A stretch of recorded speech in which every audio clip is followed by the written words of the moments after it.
The rehearsal dinner was held at the Grand Meridian, the most expensive restaurant in the city. Crystal chandeliers cast golden light across tables draped in imported Italian linen. My sister Vanessa had spared no expense. Literally no expense, considering she'd used my credit cards to pay for everything. I sat at the far end of the family table, wearing a simple navy dress while everyone else sparkled in designer clothes. Vanessa held court at the center, her engagement ring catching the light every time she gestured. The diamond was 3 carats, maybe 4. I happened to know it cost $47,000 because I'd seen the charge on my Amex statement 2 months ago. "This salmon is absolutely divine," my mother gushed, dabbing her lips with a napkin. "Vanessa, darling, you have such impeccable taste." "Only the best for my wedding weekend," Vanessa said, flipping her freshly highlighted hair. "Those highlights cost $850 at an exclusive salon." I knew because that charge had appeared on my visa the same day. My father raised his wine glass. "To my beautiful daughter who's always known her worth. You deserve every bit of this happiness." They clinked glasses around the table. No one looked my direction. My younger brother Marcus finally acknowledged my presence. "Sarah, you're being awfully quiet tonight. Cat got your tongue." "Just enjoying the food," I said calmly, cutting into my chicken. The rehearsal dinner cost $18,000 for 60 guests. The charge had hit my MasterCard 3 days ago. "Of course she's quiet," Vanessa said, laughing. "What could she possibly contribute to a conversation about luxury weddings? She works some boring government job and lives in that sad little apartment." My mother nodded sympathetically. "Sarah, honey, we keep telling you, you need to put yourself out there more. Look at your sister. She's marrying an investment banker. Meanwhile, you're 32 and still single." "My career keeps me busy," I said. "Career?" Vanessa snorted. "You're a bank examiner or something equally dull." "How thrilling." She turned to her fiancé Brett, who sat beside her looking smug in a custom suit. "Brett makes more in bonuses than Sarah probably makes all year." Brett smirked. "Banking is where the real money is. Retail banking examination must be quaint." "Something like that," I said, taking a sip of water. The truth was, I worked for the Federal Reserve as a senior banking investigator, specializing in financial crimes and fraud. But I'd learned long ago that my family wasn't interested in the truth about my life. They'd decided I was the boring, unsuccessful sister and nothing I said would change their minds. My Aunt Linda leaned across the table. "Sarah, dear, you really should let Vanessa help you with your wardrobe. That dress looks like something from a discount store." "It's comfortable," I said. "Comfortable," Vanessa repeated mockingly. "That's Sarah's entire life philosophy. Comfortable apartment, comfortable job, comfortable clothes. Meanwhile, some of us actually have ambition." The table laughed. I noticed my cousin Rachel recording on her phone, probably for Instagram. She'd been documenting every moment of Vanessa's wedding journey for her 50,000 followers. "Speaking of ambition," my father said, "Brett, tell us more about this deal you're closing." Brett launched into a detailed story about a merger he was facilitating. I listened carefully, noting several details that sounded questionable from a regulatory standpoint, but I remained silent. Around me, my family hung on his every word, impressed by his financial acumen. "That's the kind of go-getter attitude that builds wealth," my father said approvingly. "Not like these government workers who just coast along with their pension plans." "Dad makes a good point," Marcus added. "Sarah, when are you going to get a real job? Something in the private sector where you can actually make money?" "I'm satisfied with my position," I said. Vanessa leaned forward, her eyes glittering with malice. "You know what, everyone? I have a confession to make." She paused dramatically, making sure all attention was on her. "I've been using Sarah's credit cards for wedding expenses." The table went silent. Then my mother laughed nervously. "Vanessa, don't joke about things like that." "I'm not joking," Vanessa said, grinning. "Remember 6 months ago when Sarah gave me her wallet to hold while she used the restroom at that restaurant? I took photos of all her credit cards. Numbers, security codes, everything." My blood ran cold, but I kept my expression neutral. "You're kidding," Aunt Linda said, though she was smiling. "Completely serious," Vanessa continued. "I've charged almost everything to her cards. The dress, the flowers, the venue deposit, the catering, all on Sarah's credit." Brett looked uncomfortable for the first time that evening. Babe, that's actually hilarious. Vanessa interrupted. I know, right? And the best part is, what can she do about it? We're family. She's not going to press charges against her own sister for her dream wedding. My father frowned slightly. Vanessa, that does seem a bit much. Oh please, Dad, Vanessa said dismissively. Sarah makes decent money and never spends it on anything. She's been hoarding it in her boring savings account. I'm just putting it to better use. Think of it as her wedding gift to me. How much are we talking about? Marcus asked, clearly entertained. Vanessa pulled out her phone and started scrolling. Let's see. The dress was $12,000, alterations another $2,000. Flowers are $8,500. The venue deposit was $25,000. Catering is $45,000 for 200 guests.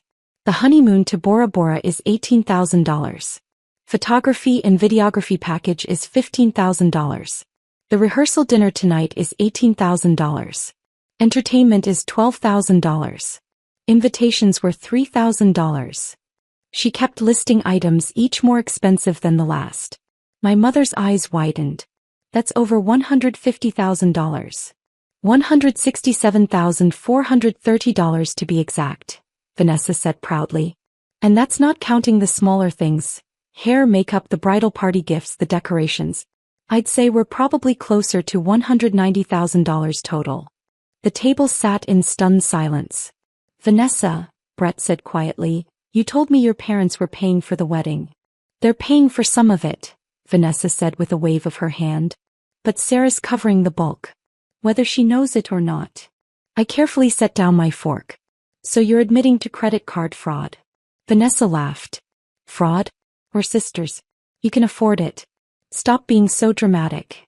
Actually, I said calmly, using someone else's credit card information without permission, regardless of relationship, constitutes identity theft and credit card fraud under federal law.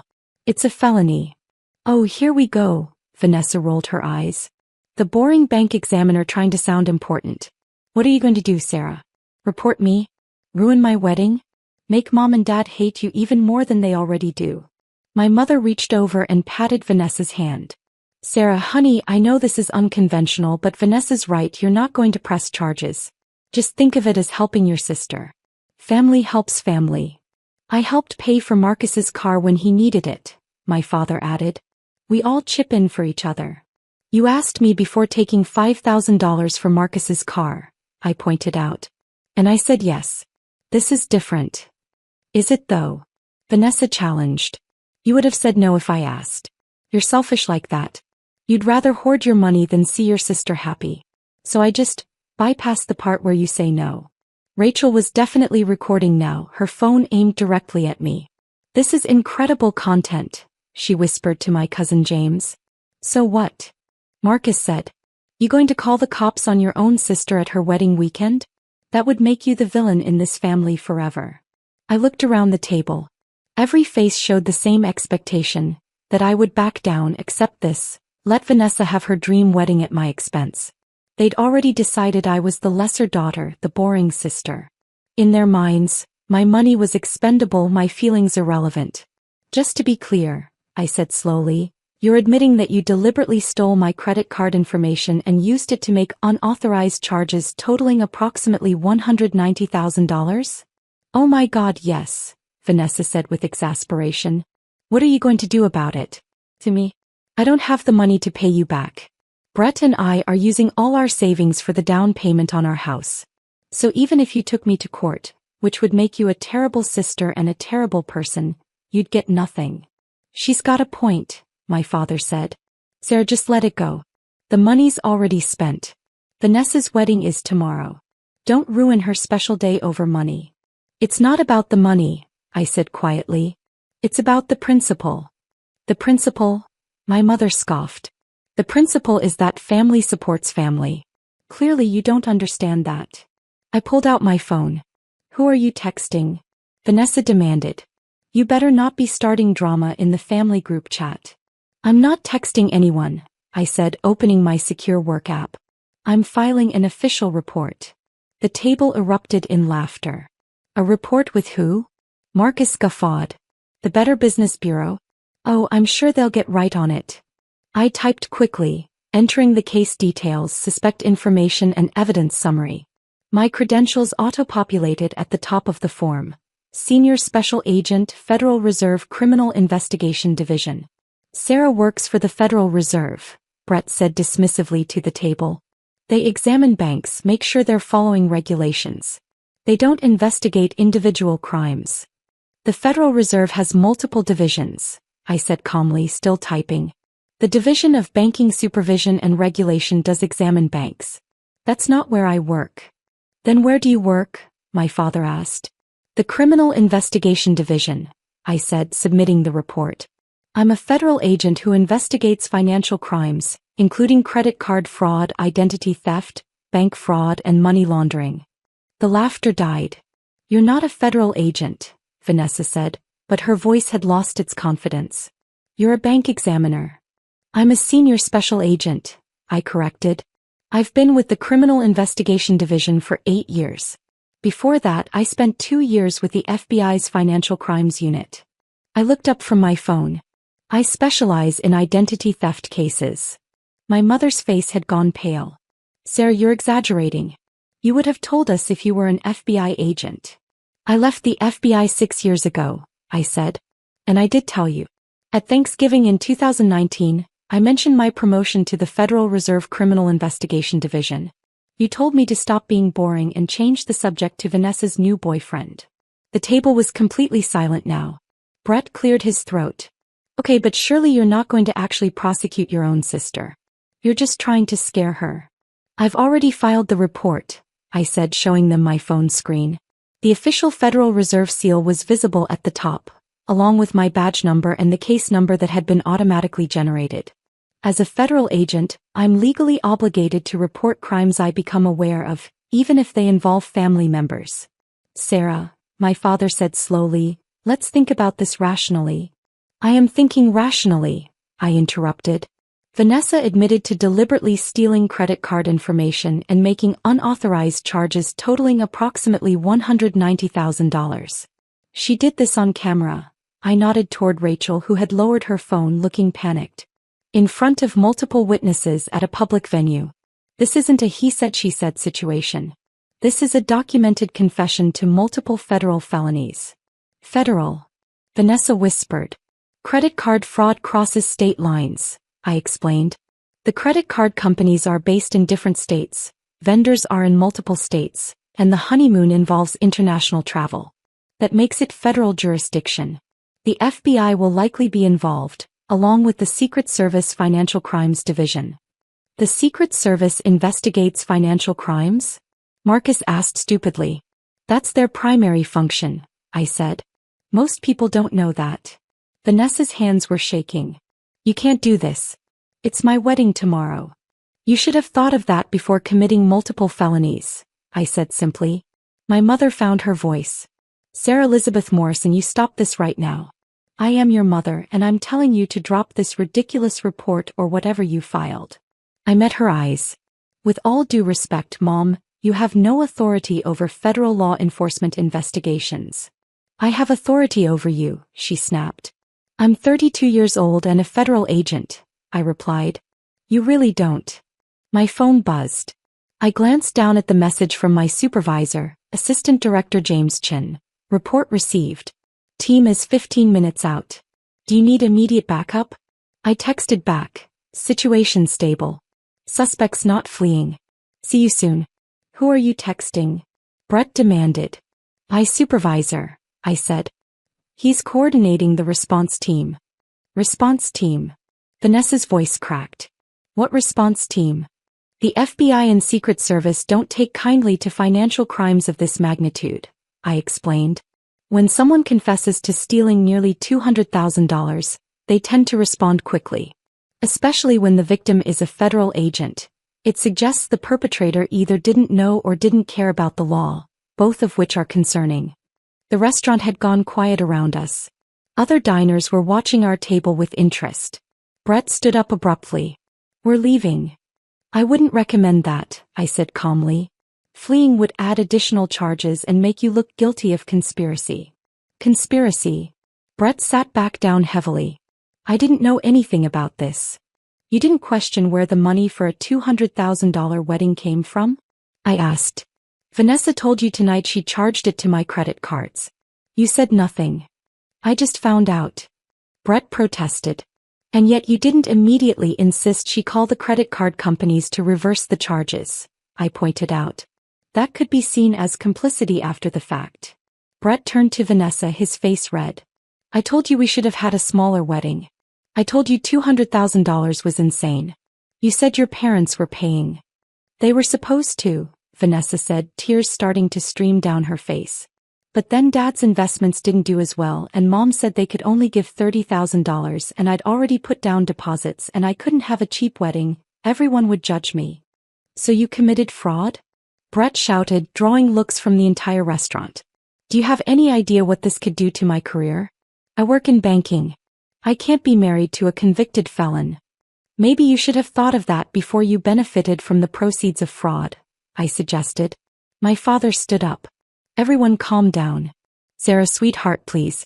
Let's talk about this privately. I'm sure we can work something out. There's nothing to work out, I said. The report has been filed. The investigation is underway. Federal agents are en route. How long do we have? My mother asked frantically. I checked my phone. About 10 minutes now. The table erupted into chaos. Marcus started Googling credit card fraud penalties on his phone. Aunt Linda was calling her lawyer husband. Rachel had completely forgotten about Instagram and was deleting the videos she'd recorded.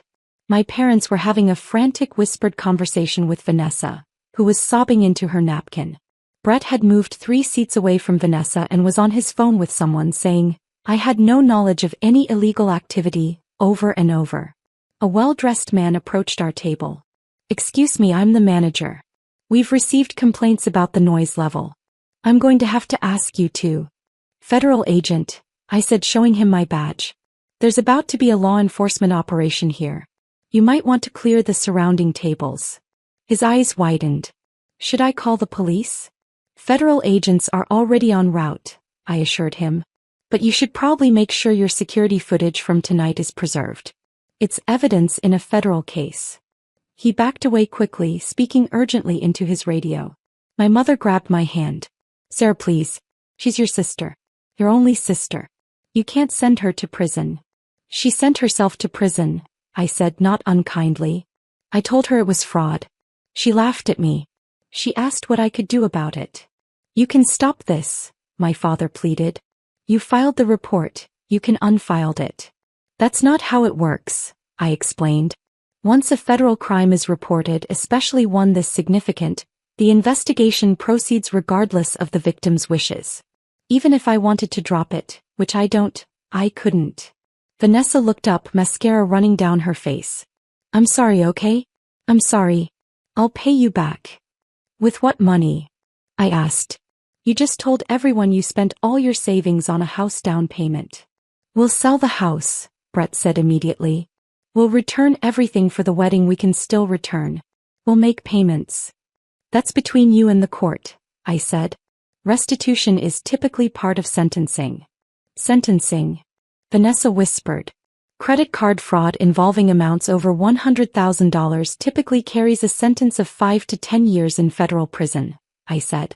Identity theft adds another 2 to 5 years. Depending on how the prosecutor structures the charges, you could be looking at a significant sentence. But I'm getting married tomorrow, Vanessa sobbed. You might want to postpone, I suggested. The restaurant's front doors opened. Assistant Director Chin entered, followed by 4 other agents in FBI windbreakers and 2 Secret Service agents in dark suits. The restaurant went completely silent as they approached our table. Agent Morrison, A.D. Chin said formally. We received your report. I stood. Sir. This is the suspect, Vanessa Morrison. I gestured to my sister, who had gone white as a sheet. She confessed to identity theft and credit card fraud in front of multiple witnesses approximately 20 minutes ago. Is the confession recorded? Asked one of the FBI agents. Rachel silently held up her phone. I'll need that phone as evidence, the agent said, putting on gloves. But my Instagram, Rachel started. We'll return it after we extract the relevant footage, the agent assured her. Adichin looked at Vanessa. Ms. Morrison, I'm Assistant Director James Chin with the Federal Reserve Criminal Investigation Division. These agents are from the FBI's Financial Crimes Unit and the Secret Service. We need to ask you some questions. I want a lawyer, Vanessa said, her voice shaking. That's your right, Adichin said. But I should inform you that we've already obtained preliminary warrants for your phone records, credit card statements and bank accounts. We'll be executing those tonight. One of the Secret Service agents stepped forward. We'll also need to speak with Brett Morrison. Sir, were you aware of the fraudulent charges? Brett's expensive lawyer veneer cracked. I want a lawyer too. Interesting, the agent said, making a note. My mother stood up, trying to maintain her dignity. This is ridiculous. You're treating my daughter like a criminal over a family misunderstanding. Ma'am, Adichin said patiently, your daughter admitted to stealing credit card information and making approximately $190,000 in unauthorized charges. That's not a misunderstanding. That's multiple felonies. But she's family, my mother insisted. Sarah's family. She shouldn't have reported this. Agent Morrison had a legal obligation to report, Adichin said. But even without that obligation, no one should be expected to absorb a $190,000 loss, family or not. My father tried a different approach. What if we pay it all back right now? Surely that resolves the issue. Restitution doesn't erase the crime, one of the FBI agents explained. If someone robs a bank and then gives the money back, they still robbed the bank. This isn't a bank robbery, my father protested. You're right, the agent said. Bank robbery typically involves less money and shorter sentences than large-scale credit card fraud. The blood drained from my father's face. Over the next hour, the restaurant was transformed into a crime scene. The FBI agents interviewed witnesses, collected Rachel's phone and several other people's phones that had captured video. The Secret Service agents worked with the restaurant to secure their security footage. Adichin coordinated everything while also ensuring the restaurant's other patrons could leave without disruption. Vanessa and Brett were separated and questioned individually. I could see Vanessa crying in the restaurant's private dining room while an FBI agent took her statement. Brett sat at the bar looking shell-shocked, answering another agent's questions in a monotone. My parents tried multiple times to convince me to fix this, but I remained firm. Marcus had disappeared shortly after the agents arrived. Probably realizing his mocking comments about my boring government job had aged poorly. Aunt Linda and the other relatives who'd laughed at me earlier now couldn't meet my eyes. Around 10 p.m. Adichin approached me. We have enough to proceed. We'll be arresting Ms. Morrison tonight. Tonight? My mother gasped, having overheard. But the wedding is tomorrow. The wedding is the least of her concerns, Adichin said. Given the amount involved and the fact that she used the funds for luxury expenses rather than necessities, the judge will likely set a significant bail. How significant? My father asked weakly. For a $190,000 fraud case? Probably $500,000 to $1 million, Adichin estimated. Will you be able to post that? My parents looked at each other in horror. They just told everyone they could only contribute $30,000 to the wedding because of poor investments. Bail bondsmen would require 10% cash, one of the FBI agents added helpfully. So $50,000 to $100,000, plus collateral for the rest. My father sat down heavily. We don't have that. Then your daughter will remain in federal custody until trial, Adichin said simply. Trial? My mother whispered. When would that be? Federal cases typically take 6 months to a year, the FBI agent said, depending on the docket. She'll be in jail for a year? My mother looked like she might faint. If she can't make bail, yes, the agent confirmed. Brett suddenly appeared at my elbow. This is your fault, he hissed. You could have stopped this. You're destroying her life over money.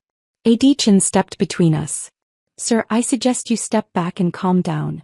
She's a vindictive bitch, Brett continued, his voice rising. What kind of person sends their own sister to jail? The kind who has $190,000 stolen from them, I said calmly. What kind of person benefits from stolen money and then blames the victim? I'm canceling the wedding, Brett announced. I'm not marrying a criminal. This is over. He stormed out of the restaurant, leaving Vanessa sobbing even harder in the private dining room.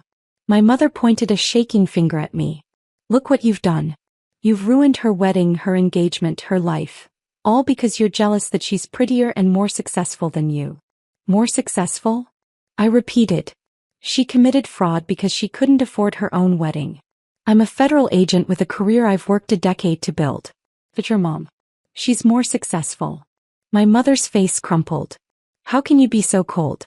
She's your sister. She's a thief, I corrected. If a stranger had done this to me, you'd be demanding their arrest. The only difference is we share DNA. At 10:47 p.m., Vanessa was formally arrested. The FBI agent read her Miranda rights while she sobbed. My mother tried to hug her, but the agents needed to process her. My father stood frozen, looking 10 years older than he had at the start of dinner. As they led Vanessa out in handcuffs, she looked at me. I hate you, she said, her voice hoarse from crying. I will hate you for the rest of my life. Okay, I said simply. The restaurant finally emptied around midnight. The manager approached me apologetically. Agent Morrison, there's the matter of the bill. The rehearsal dinner bill? I asked. Yes. It's $18,000. I pulled out the same credit card Vanessa had used to charge it. Add 20% gratuity. The servers dealt with a lot tonight. He looked relieved. Thank you. And for what it's worth, I think you did the right thing. Thanks, I said. Adichin drove me home. That was a hell of a way to spend a Friday night, he said as we pulled up to my building. Sorry you had to deploy the whole team, I said. Don't be sorry, he said firmly. Morrison, you're one of our best agents precisely because you don't make exceptions. The law applies equally to everyone. That's the whole point. My family doesn't see it that way, I said quietly. Your family stole $190,000 from you and expected you to smile about it, he said. Their opinion on your choices isn't really relevant. I nodded slowly. He was right, but it still hurt. Take the weekend, Adichin said. You're officially off duty. If you need anything, call me. I thanked him and went up to my apartment. The same apartment my family had mocked earlier that evening. My sad little apartment with its view of the city, hardwood floors and dedicated home office. I'd bought it outright 3 years ago with my savings, the same savings Vanessa thought I'd been hoarding. My phone buzzed constantly with messages from relatives. I ignored all of them except one from my cousin Zoe, who'd been traveling for work and missed the drama. Zoe, Rachel just called me. What the hell happened? I gave her the abbreviated version. Zoe, so Vanessa stole $200,000 from you, bragged about it, and you had her arrested? Essentially, yes. Zoe, good. I never liked her anyway. She threw wine on my dress at your dad's birthday party and blamed it on me. I remember that. Zoe, your parents are going to lose their minds. We already have. Zoe, need me to fly back for moral support? I'm okay. But thanks. Saturday morning, I woke to 47 missed calls and 130 text messages. Most were from family members alternating between begging me to drop the charges, impossible, and calling me heartless, possible. But there were also messages from people I hadn't heard from in years. Childhood friends, old colleagues, distant relatives. Apparently the story had spread fast. High school friend, heard what happened. Always knew Vanessa was toxic. Good for you for standing up for yourself. Former FBI colleague. Chin told me what went down. Well handled. Want to get coffee next week? Dad's brother, who my parents hated, your dad called me for bail money. Told him hell no. Proud of you, kid. The story hit local news by Saturday afternoon. Federal agent's sister arrested for $200,000 credit card fraud. The details were vague due to the ongoing investigation, but the basics were there. By Sunday it had gone viral. Apparently, Rachel's Instagram followers had screenshots of her deleted videos, and someone had leaked them. The internet's reaction was swift and brutal. Imagine being dumb enough to confess to federal crimes on camera. She asked, "What are you going to do about it?" to a federal agent's skull. The schadenfreude is strong with this one. Family is family until they steal $200,000 from you. Monday morning I returned to work. My colleagues had left a cake in the break room. Congratulations on your sister's arrest. You guys are terrible, I said, laughing despite myself. We're federal agents, my partner, Detective Williams, said. Dark humor is mandatory. Adichin called me into his office. The U.S. Attorney's Office wants to prosecute this aggressively. They're talking about making it an example case. Why? I asked. Credit card fraud is becoming epidemic, he explained. Having a case where someone openly confessed thinking they were immune because of family relationships. It's a good opportunity to send a message that no one is above the law. What kind of sentence are they pursuing? 8 to 12 years probably, he said.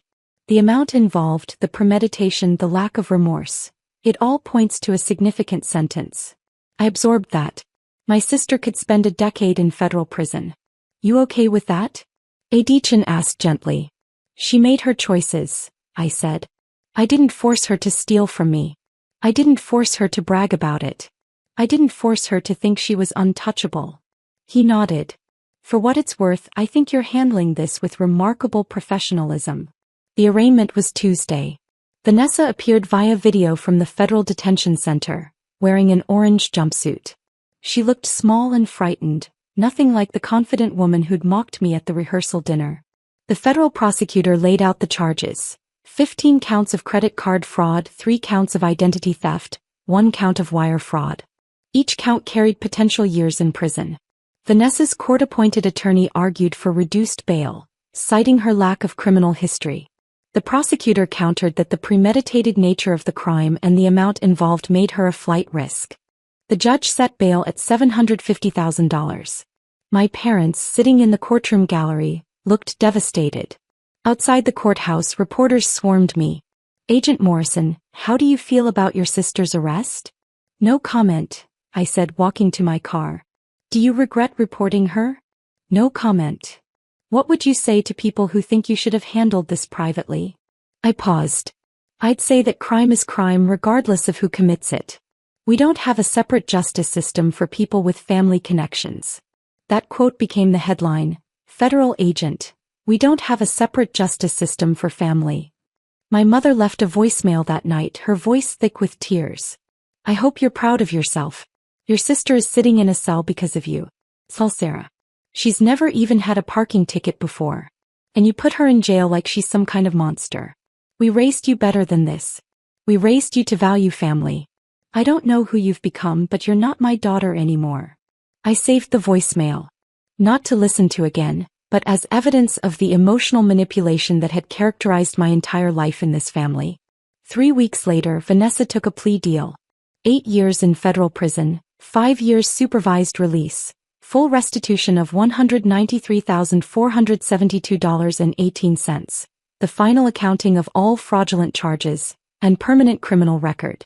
Brett had already filed for an annulment of their engagement. The wedding venue had kept all deposits as per their contract. Money Vanessa had charged to my cards and would now have to pay back as part of restitution.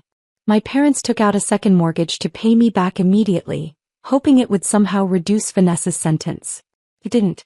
The judge made clear that restitution was about making the victim whole, not about reducing consequences for the perpetrator.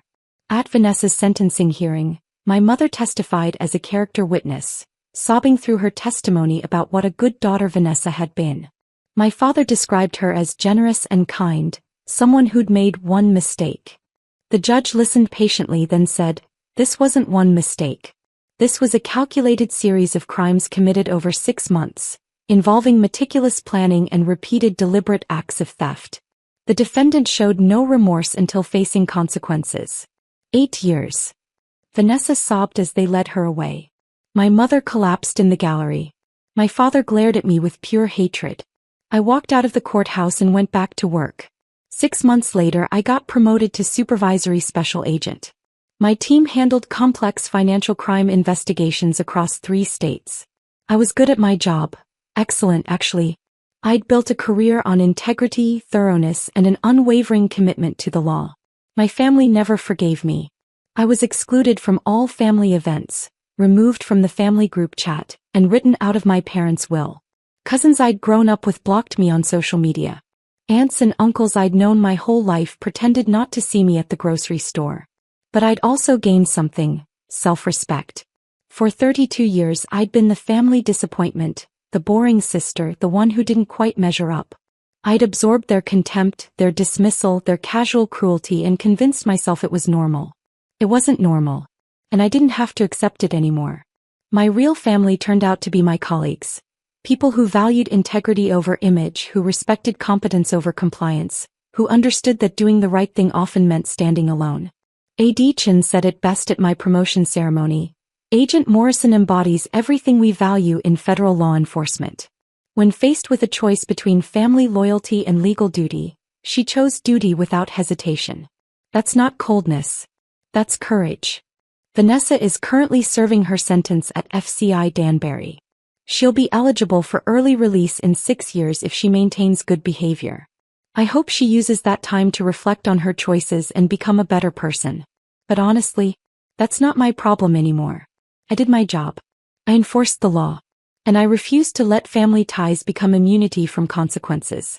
Sometimes doing the right thing costs you everything.